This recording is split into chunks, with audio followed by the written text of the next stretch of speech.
الحمد لله رب العالمين الرحمن الرحيم مالك يوم الدين إياك نعبد وإياك نستعين اهدنا الصراط المستقيم صراط الذين أنعمت عليهم غير المغضوب عليهم ولا الضالين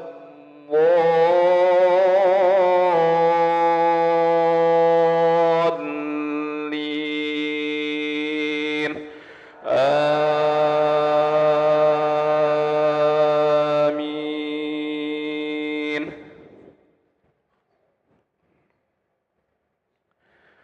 وإن كذبوك فقل لي عملي ولكم عملكم أنتم بريئون مما أعمل وأنا بريء مما تعملون. ومنهم من يستمعون إليك أفأنت تسمع الصم ولو كانوا لا يعقلون. ومنهم من ينظر إليك أفأنت تهدي العمي ولو كانوا لا يبصرون.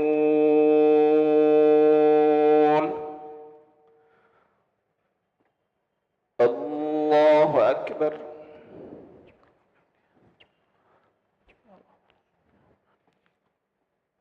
سمع الله لمن حمده. ربنا لك الحمد. الله أكبر.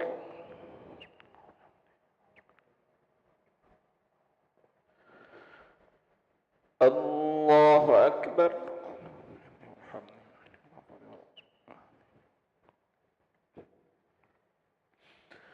الله أكبر.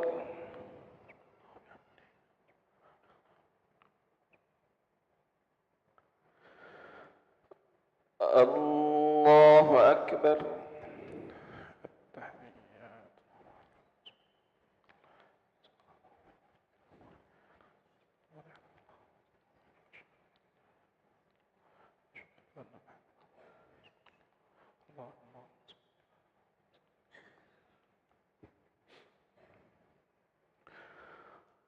الله أكبر.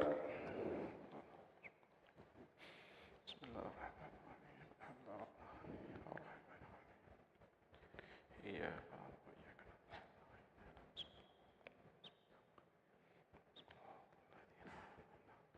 غير المغضوب عليهم ولا الضالين.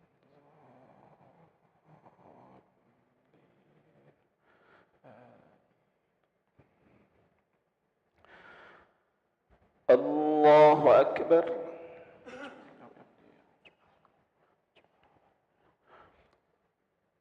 سمع الله لمن حمده. الله أكبر.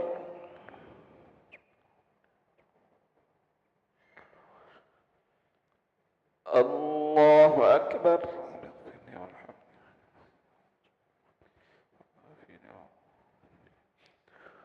الله أكبر.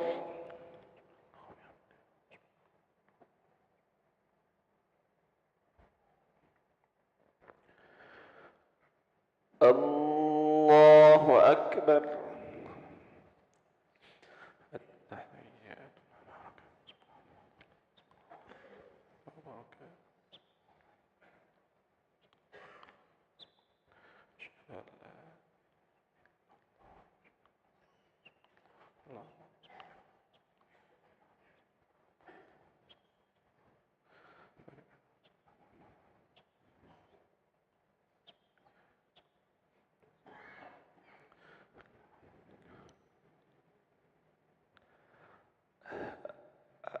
السلام عليكم ورحمة الله. السلام عليكم ورحمة الله.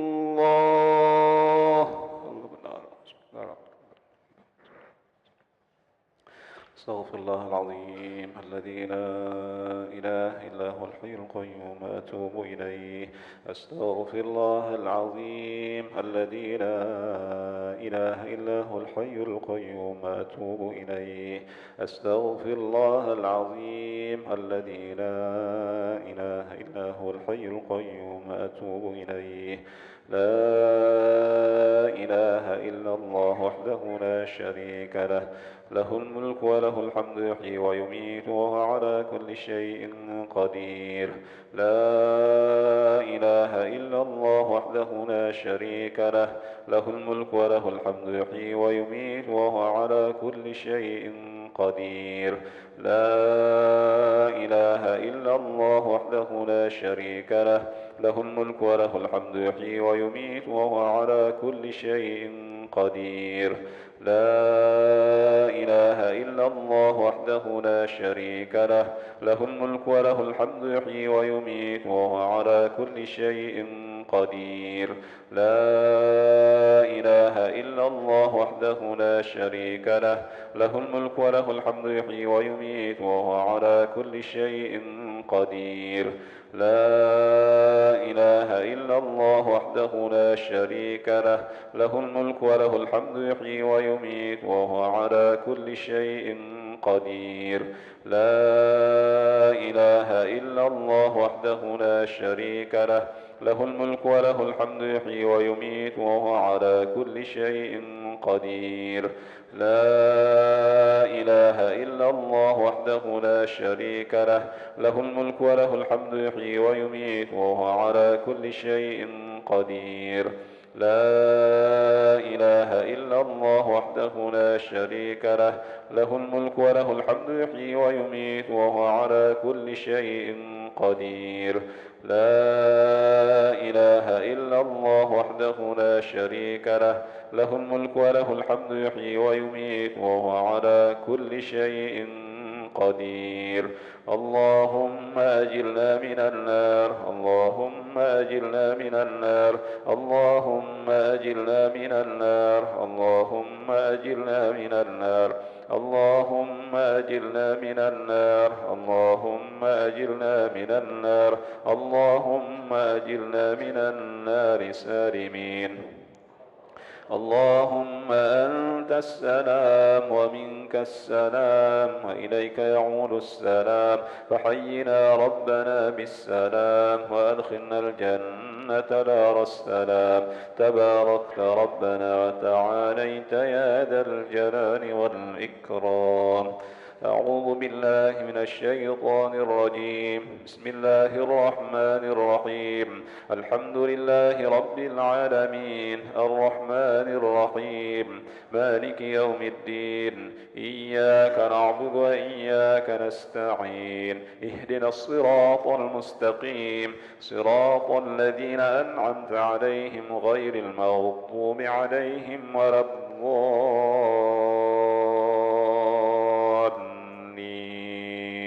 آمين. وإلهكم إله واحد لا إله إلا هو الرحمن الرحيم.